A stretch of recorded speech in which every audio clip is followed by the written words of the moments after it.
हमारा episode start होते ही सबसे पहले हम देखते हैं शाओयेन को, जो कि सेम उसी जगह पर बैठा कल्टीवेशन कर रहा होता है जहां पर शाओयेन और युनसी लास्ट के टाइम मिले थे। और जबकि ये जगह अभी के बाद युनलैन क्लैन के इस्तेमाल में नहीं है, तो उसकी वजह से ही शाओयेन यहीं पर बैठा अपनी कल्टीवेशन करना स्टार्ट कर देता है और अपनी कल्टीवेशन कंप्लीट करते ही कहता है, हालांकि मुझे ऐसा लग रहा है कि अभी के लिए मैं 2 हुआंग लेवल के बैरियर को ब्रेक थ्रू कर सकता हूँ, मगर फिर भी मुझे इसके लिए कुछ टाइम की जरूरत है और मुझे एक ऐसे चांस को ग्रैब करना होगा जबकि वक्त मैं आसानी से अपने 2 हुआंग लेवल को अचीव कर पाऊं। हालांकि सिर्फ हॉल ऑफ साउल्स के एक प्रोटेक्टर के पास इतनी ज्यादा पावर थी कि उसका कल्टीवेशन लेवल 2 हुआंग लेवल तक था। तो यहाँ पर मुझे ऐसा लगता है कि ये सब टाइटल की मिस्टेक हो सकती है, क्योंकि प्रोटेक्टर वो की current power 2 song tyre 8 star थी, जो कि मुझे गूगल से देखने पर पता चली थी। जिसके साथ ही शाओयेन कहता है, फादर और टीचर को सेव करने के लिए मेरी एबिलिटी मिनिममली 2 हुआंग लेवल तक होनी चाहिए, और अगर तो मेरी पावर 2 सॉन्ग लेवल तक होती है तो ये भी काफी ज्यादा अच्छी बात है, क्योंकि अगर ऐसा किए बिना मैं यहाँ से मास्टर और फादर को सेव करने के लिए जाता हूँ तो फिर उनके साथ साथ मैं अपनी भी मौत को ही बुलावा दे रहा हूँगा।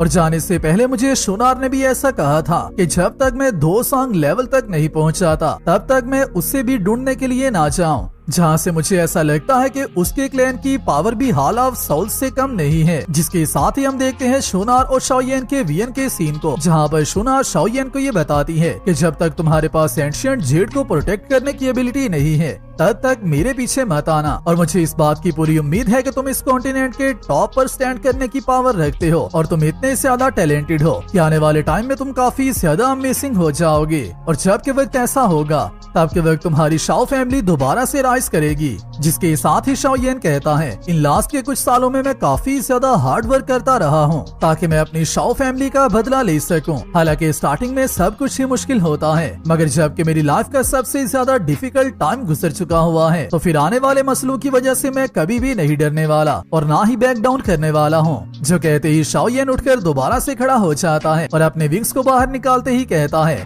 फादर, मास्टर, शुनार, आप सबको मेरे लिए इंतजार करना होगा और मैं बहुत ही जल्द आप सबके लिए आने वाला हूँ। जो कहते ही शाओयेन की नेक्स्ट प्लेस अपना शाओ क्लैन का रेजिडेंस होती है, और जहाँ तक मुझे लगता है ये सब लोग अपने ओल्ड रेजिडेंस में शिफ्ट कर चुके होते हैं। जहाँ पर जैसे ही शाओयेन पहुँचता है तो यहाँ पर आते ही कुछ निंजास शाओयेन पर अटैक कर देते हैं, और उसी के साथ साथ शाओयेन अपनी ओल्ड आइडेंटिटी यान शाओ को यूज कर रहा होता है, जो कि शाओयेन का डिस्गीज अपीयरेंस था, जिसे शाओयेन ने आल्सो सीरीज में काफी मर्तबा यूज किया हुआ है। मगर जैसे ही शाओयेन के यहाँ पर आते ही ये निंजास शाओयेन पर अटैक करते हैं तो शाओयेन इनके अटैक्स को बहुत ही ज्यादा आसानी से डॉज कर लेता है। जिन दोनों के डिफीट होते ही 2 और निंजास शाओयेन पर अटैक कर देते हैं, और इसी को फॉलो करते हुए कुछ और निंजास भी यहाँ पर मौजूद होते हैं, और ये प्रोटेक्टिव टीम काफी ज्यादा बड़ी होती है। जिसके साथ ही निंजा शाओयेन पर अटैक करते हुए कहता है, आखिरकार तुम कहाँ से आए हो? तुम्हें शाओ रेसिडेंस में एंटर होने की इजाजत नहीं है और बिना इजाजत के तुम यहाँ पर ऐसे ही एंटर नहीं हो सकते।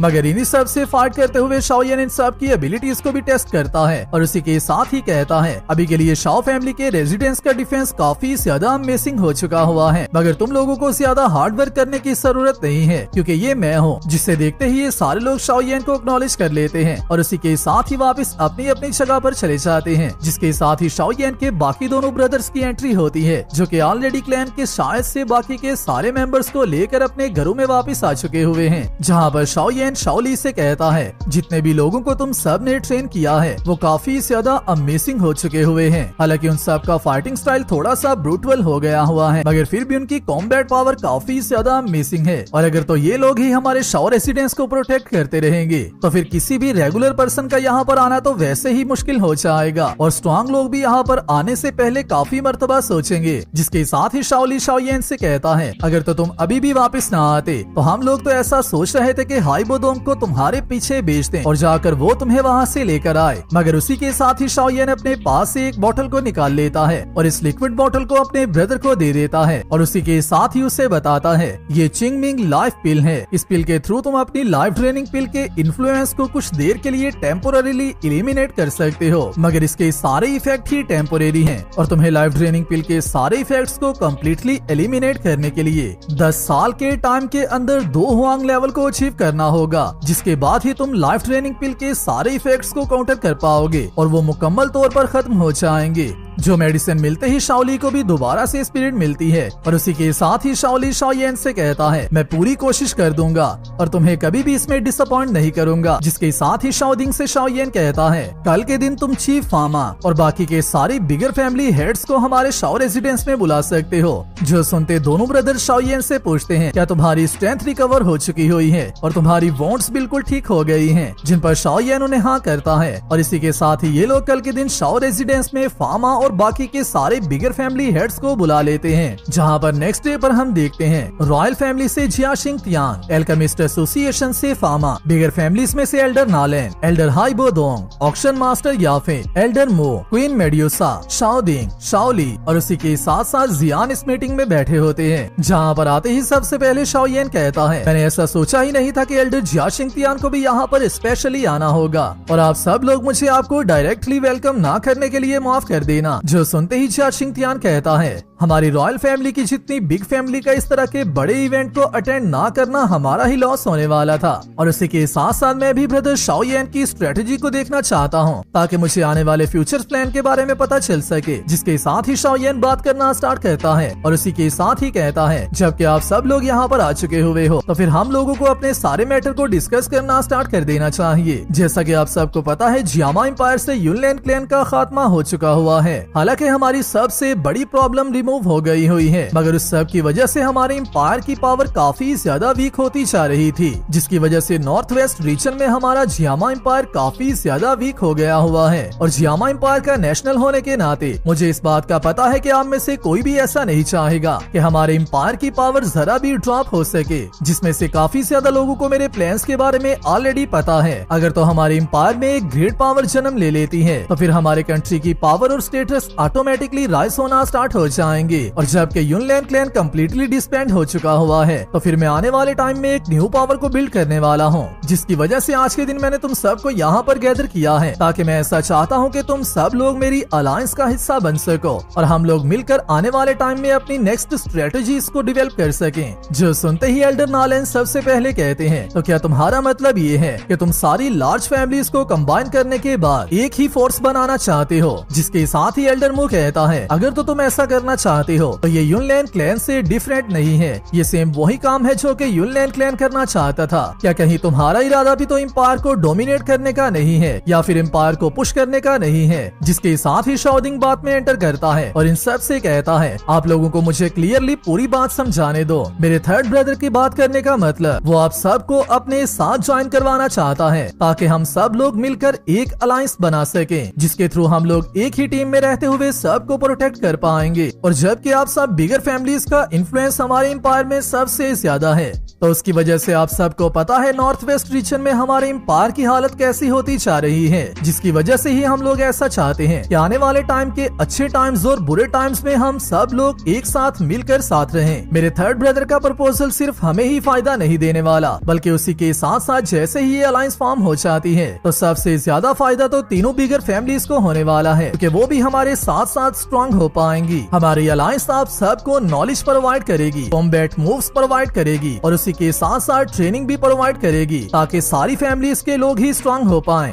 और सारी फैमिलीज एक साथ ही आसमान को छू पाएं। हमारी अलायंस के मेंबर होने के बाद आप लोग आने वाली न्यू टेक्निक्स को भी बहुत ही ज्यादा आसानी से सीख सकते हो। जो सुनते ही एल्डर मू कहता है आने वाली फ्यूचर की अचीवमेंट्स तो सच में काफी ज्यादा अनप्रिडिक्टेबल होने वाली हैं। जिसके साथ ही हाइबोडोंग सबसे पहले कहता है अगर तो ऐसी बात है तो हम लोगों को इसमें से कोई भी नुकसान नहीं होने वाला। मगर उसी के साथ ही एल्डर मू कहता है मगर हम लोगों को अभी तक इस बात का भी नहीं पता कि इस अलायंस को ज्वाइन करने के लिए हम लोगों को क्या बेनिफिट देना होंगे या फिर इस अलायंस को ज्वाइन करने के लिए क्या कंडीशन हो सकती है। जिसके साथ ही शाओयेन कहता है आप सबको ज्वाइन करने के लिए सिर्फ एक ही कंडीशन पर काम करना होगा, आप लोगों को अपनी फैमिलीज के नाम के साथ अपने आप को मेंशन नहीं करना बल्कि जो अलायंस हम लोग बनाएंगे आप सबको उसके साथ अपने आप को मेंशन करना है, क्योंकि हम लोग अलायंस को एक फैमिली की तरह बनाना चाहते हैं ताकि हम सब लोग एक ही नाम के नीचे रह सकें। जो सुनते दोनों बिगर फैमिली के एल्डर्स काफी ज्यादा शॉक होते हैं, क्योंकि बात यहाँ पर उनकी फैमिलीज के नामों मुंह पर आ चुकी होती है, जिसके साथ ही शाओयेन उनसे कहता है हमारी अलायंस सिर्फ अकेले ही रूल नहीं करने वाली, हम लोग आप सब के लिए स्पेशली एक एल्डर एसोसिएशन बना देंगे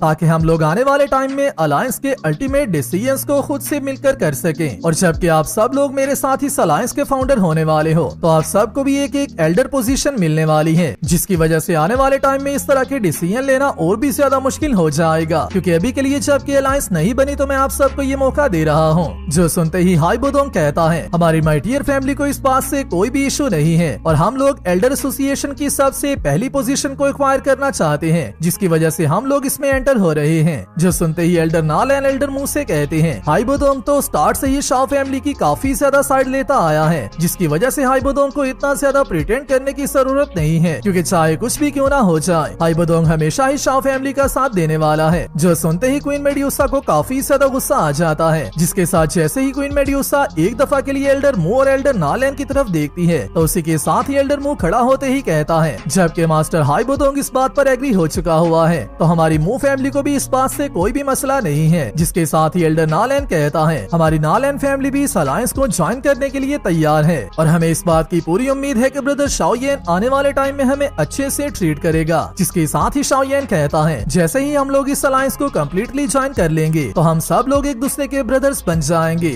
और अगर आने वाले टाइम में किसी ने भी नालैन फैमिली या फिर मू फैमिली को हाथ लगाने की भी जरूरत की तो सबसे पहले उसे मेरी इजाजत लेना होगी और अगर वो ऐसा नहीं करेगा तो फिर वो अपनी मौत को बुलावा दे रहा होगा, क्योंकि आज के बाद आप सबको मेरी प्रोटेक्शन मिलेगी। जिस पर दोनों एल्डर शाओयेन का शुक्रिया अदा करते हैं। जिसके साथ ही शाओयेन एल्डर फामा से कहता है आपका इसके बारे में क्या इरादा है। जिस पर एल्डर फामा शाओयेन से कहता है तुम्हें भी इस बात के बारे में अच्छे से पता है कि हमारी एल्केमिस्ट एसोसिएशन बाकी की फैमिली से काफी ज्यादा डिफरेंट है। हालांकि हमारी एसोसिएशंस को रिस्ट्रिक्शंस तो काफी ज्यादा कम है, मगर फिर भी हमारी एसोसिएशन के काफी ज्यादा एल्केमिस्ट सिर्फ फ्री रहना चाहते हैं और किसी के भी कंट्रोल में नहीं आना चाहते, जिसकी वजह से एल्केमिस्ट्स को दूसरे लोगों के नीचे काम करना पसंद नहीं है। ऐसा नहीं है कि मैं इस बात के लिए तैयार नहीं हूँ, मगर मेरे लिए ये फैसला करना काफी ज्यादा मुश्किल है। जो सब सुनते ही शाओयेन कहता है अगर तो हमारी अलायंस आपके लिए हर 10 साल में ऐसे 10 एल्केमिस्ट्स को तैयार करे जिनका एल्केमिस्ट टायर रैंक 5 हो और उसी के साथ साथ अगर हमारी एसोसिएशन एल्डर फामा को लेवल 6 एल्केमिस्ट रैंक पर पहुंचने के लिए असिस्ट करे तो फिर आपका इसके बारे में क्या ख्याल है। जो सुनते ही फामा काफी ज्यादा शॉक हो जाता है, इवन के यहाँ पर बैठे सब लोग ही शॉक रह जाते हैं। जिसके साथ ही शाओयेन इन सबको बताता है मैंने 7 साल के दौरान के अंदर काफी ज्यादा न्यू चीजों को भी सीख लिया है और मेडिसिन क्रिएशन भी काफी अच्छे से सीख ली है और उसी के साथ साथ मैंने टायर 6 को भी अचीव कर लिया हुआ है, जिसकी वजह से मुझे ऐसा नहीं लगता कि आपके लिए ये डिसीजन मुश्किल होने वाला है। जो सब सुनते ही फामा अपने माइंड में सोचता है इस लड़के ने सिर्फ 7 साल के टाइम के अंदर लेवल 6 को अचीव किया है। ये स्पीड ऑलरेडी सच में काफी ज्यादा टेरिफाइंग स्पीड है और मुझे ऐसा लगता है कि जो बात ये कर रहा है वो बात सच हो सकती है, क्योंकि बात चाहे जो भी हो इस लड़के के मास्टर वो सीनियर इंसान है जिन्होंने कि एक टाइम पर मेरी भी हेल्प की थी। जो सुनते ही एल्डर फामा भी इस सब के लिए एग्री हो जाता है और खड़े होते ही कहता है जिस तरह से तुम बता रहे हो अगर तो उसी तरह से हमारी एल्केमिस्ट एसोसिएशन के अंदर हर 10 साल में 5 ऐसे टायर 5 के एल्केमिस्ट पैदा होते हैं तो फिर मैं तुम्हारी सारी बातों पर एग्री करने के लिए तैयार हूँ। जिसके साथ ही एल्डर मुंह खड़े होते ही कहता है बात चाहे जो भी हो एल्केमिस्ट का किसी भी कॉन्टिनेंट में होना सबसे ज्यादा जरूरी काम होता है, क्योंकि काफी ज्यादा रेयर भी होते हैं और इसी के साथ साथ इनके किसी भी एम्पायर में होते हुए किसी भी एम्पायर की पावर काफी ज्यादा जल्दी से स्काई रॉकेट कर सकती है। जिसके साथ ही सबसे ज्यादा खामोशी से बैठा हुआ इंसान बोलता है जो कि जिया शिंगतियान होता है और बोलते ही शाओयेन से कहता है मैं तुम्हारे से ये पूछना चाहता हूँ कि क्या हमारी रॉयल फैमिली भी इस अलायंस को ज्वाइन कर सकती है ताकि हमारी रॉयल फैमिली की कैपेबिलिटीज भी आने वाले टाइम में इंक्रीज हो सके।